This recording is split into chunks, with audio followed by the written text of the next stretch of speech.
Assalamualaikum warahmatullahi wabarakatuh. Halo semuanya, perkenalkan kami dari kelompok 12. Pada video kali ini kami akan mempresentasikan materi pertemuan ke-13 mengenai manajemen operasi. Sebelumnya perkenalkan, kelompok 12 beranggotakan 4 orang. Yang pertama, Safira Al-Farisi dengan NIM I34012011401, Aliatri Rahma dengan NIM I341900001, lalu saya Dita Soekarpramesti dengan NIM I341900069, dan Sabita Alivia dengan NIM I341900100.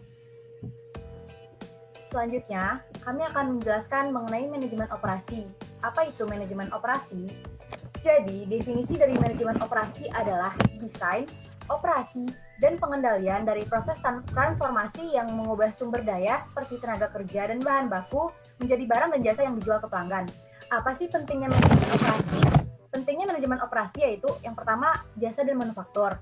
Yang kedua, penting dalam efektivitas dan efisiensi mengelola produktivitas.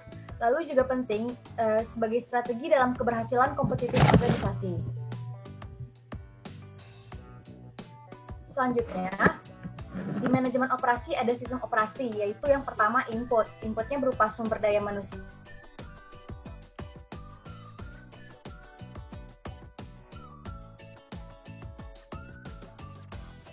berupa barang dan jasa.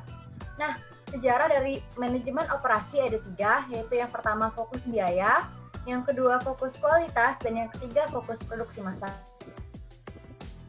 Selanjutnya, saya akan menjelaskan tentang penggunaan MPO. MPO sendiri yaitu manajemen produksi dan operasi. Yang pertama itu digunakan dalam organisasi manufaktur. Menggunakan MPO dalam proses transformasi mengubah bahan baku menjadi bahan fisik. Sedangkan di organisasi jasa menggunakan MPO dalam menciptakan output non-fisik berupa jasa atau interaksi karyawan dengan pelanggan. Setelah itu kita akan mempelajari tentang nilai dan rantai nilai. Nilai sendiri memiliki pengertian tentang karakteristik kinerja, fitur dan atribut, serta setiap aspek lain dari barang dan jasa yang pelanggan bersedia untuk memberikan sumber daya atau menghabiskan uangnya. Sedangkan rantai nilai sendiri merupakan seluruh rangkaian kegiatan kerja organisasi yang menambah nilai pada tiap langkah dari pengolahan bahan baku hingga menjadi produk di tangan pengguna atau konsumen. Lanjut. Sedangkan manajemen rantai nilai memiliki definisi proses pengolahan seluruh rangkaian kegiatan dan informasi tentang produk terintegrasi mengalir sepanjang seluruh rantai nilai. Tujuannya menciptakan strategi rantai nilai yang sepenuhnya terintegrasi ke dalam semua anggota rantai yang mampu memenuhi dan melebihi kebutuhan pelanggan serta menciptakan nilai tertinggi bagi pelanggan. Syarat agar suksesnya manajemen rantai nilai yaitu pekerja, kepemimpinan, proses, investasi teknologi, koordinasi dan kolaborasi, dan yang terakhir budaya serta perilaku organisasi. Manfaat manajemen rantai nilai itu berdasarkan survei, perusahaan dalam rantai nilai memiliki prestasi yang lebih baik. Poin rantai nilai itu berdasarkan yang pertama, meningkatkan penjualan, yang kedua menghemat biaya, kemudian meningkatkan pangsa pasar, kemudian mengurangi inventory, dan lain-lain. Lanjut.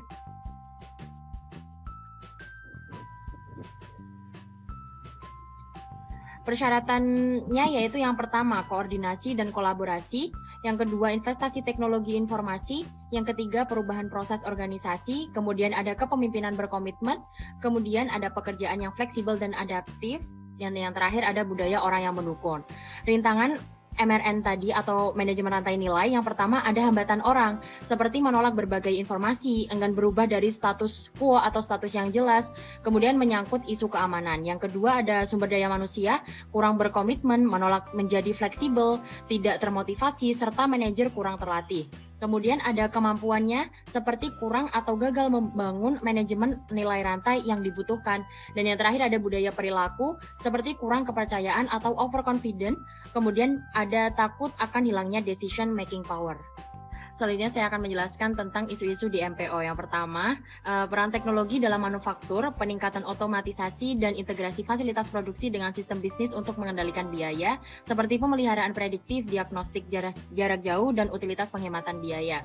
Kemudian ada konsep kualitas, seperti kemampuan suatu produk atau jasa untuk melakukan apa yang seharusnya dilakukan dan untuk memenuhi harapan pelanggan atau konsumen. Yang ketiga ada kualitas inisiatif, seperti perencanaan, organisir, dan memimpin, serta kontrol kualitas. Dan yang terakhir tujuan kualitas seperti di sertifikasi ISO 9000 dan standar Six Sigma. Lanjut.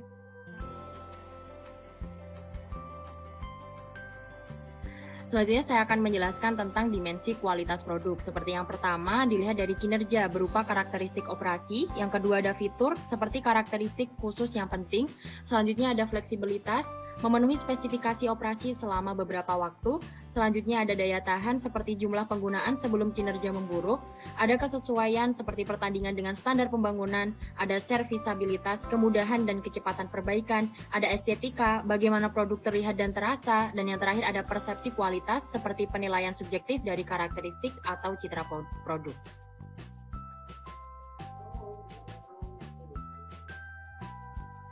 Selanjutnya ada dimensi kualitas jasa seperti ketepatan waktu, tampil dalam periode yang dijanjikan. Kemudian ada courtesy seperti dilakukan dengan riang. Yang ketiga ada konsistensi, memberikan semua pelanggan pengalaman yang sama setiap kali. Yang keempat ada kenyamanan seperti aksesibilitas kepada pelanggan. Kemudian ada kelengkapan layanan seperti yang diperlukan. Dan yang terakhir ada akurasi, dilakukan dengan benar setiap kali. Selanjutnya akan dibacakan oleh teman saya Bita.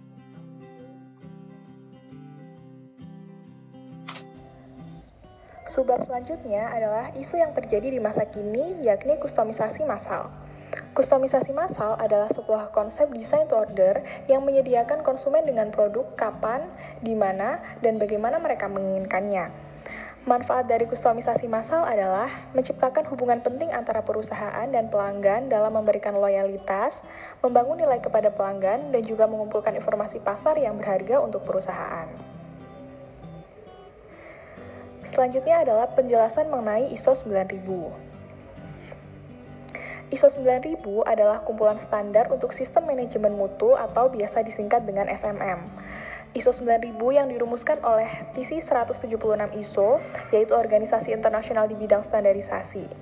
ISO 9000 pertama kali dikeluarkan pada tahun 1987 oleh International Organization for Standardization Technical Committee atau ISO TC 176.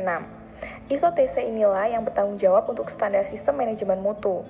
ISO TC 176 menetapkan siklus peninjauan ulang setiap 5 tahun guna menjamin bahwa standar ISO 9000 akan menjadi up-to-date dan relevan untuk organisasi. Revisi terhadap standar ISO 9000 telah dilakukan pada tahun 1994, tahun 2000, dan yang terakhir tahun 2008. Berikut adalah kumpulan standar ISO 9000. Yang pertama ada ISO 9000, Quality Management System Fundamental and Vocabulary. Yang kedua ada ISO 9001, Quality Management System Requirement. Dan ISO 9004, Quality Management System Guidelines for Performance Improvement. Selanjutnya yaitu penjelasan mengenai Six Sigma. Strategi penerapan Six Sigma yang diciptakan oleh Dr. Michael Harry dan Richard Schroeder disebut sebagai The Six Sigma Breakthrough Strategy. Strategi ini merupakan metode sistematis yang menggunakan pengumpulan data dan analisis statistik untuk menentukan sumber-sumber variasi dan cara-cara untuk menghilangkannya. Arti penting dari Six Sigma sendiri adalah sebagai filosofi manajemen, sebagai sistem pengukuran, dan sebagai sistem pengukuran menggunakan defect per million. Selanjutnya, saya akan menjelaskan Defect per Million Opportunities atau DPMO. DPMO adalah ukuran yang baik bagi kualitas produk ataupun proses, sebab berkorelasi langsung dengan cacat, biaya, dan waktu yang terbuang. Ada beberapa cara untuk mengukur DPMO, di antaranya menghitung defect per unit atau DPU dengan cara total kerusakan dibagi total produksi. Lalu, menghitung DPMO terlebih dahulu, menentukan probabilitas jumlah kerusakan dengan cara DPU dikali 1 juta dibagi probabilitas kerusakan. Dan berikut ini adalah tabel yang dapat teman-teman baca di layar. Lalu, ada 5 tahap penerapan Six Sigma. Yang pertama adalah define, yang kedua measure, yang ketiga analyze, yang keempat improve, dan yang kelima adalah control. Selanjutnya, saya akan menjelaskan tentang produktivitas. Definisi dari produktivitas adalah rasio dari output produk yang dihasilkan dengan sumber daya yang dimiliki. Produktivitas cara menghitungnya adalah unit yang diproduksi dibagi dengan input yang digunakan. Dan cara menghitung produktivitas tenaga kerja adalah unit yang diproduksi dibagi jumlah jam kerja. Dan untuk menghitung multifactor productivity, caranya adalah output dibagi naker, ditambah bahan baku, ditambah energi, ditambah modal, dan ditambah miscellaneous. Selanjutnya, cara menghitung manajemen produktivitas adalah output keseluruhan barang atau jasa yang dihasilkan dibagi dengan input yang dibutuhkan untuk menghasilkan output sebuah komposit orang dan variabel operasi. Dan berikut ini ada manfaat peningkatan produktivitas. Yang pertama, pertumbuhan ekonomi dan pembangunan. Yang kedua, upah lebih tinggi dan keuntungan tanpa inflasi. Dan yang ketiga adalah peningkatan kemampuan kompetitif karena biaya yang rendah. Selanjutnya, ada 14 poin penting untuk meningkatkan produktivitas. Yang pertama, train worker for the job that you are asking them to perform. Hingga poin ke-14, membuat manajer puncak bertanggung jawab untuk melaksanakan prinsip ini. Dan keseluruhan poin dapat teman-teman baca di layar. Nah, sekian presentasi dari kelompok kami. Terima kasih sudah menyaksikan. Semoga menambah insight teman-teman semua. Kami tutup. Wassalamualaikum warahmatullahi wabarakatuh.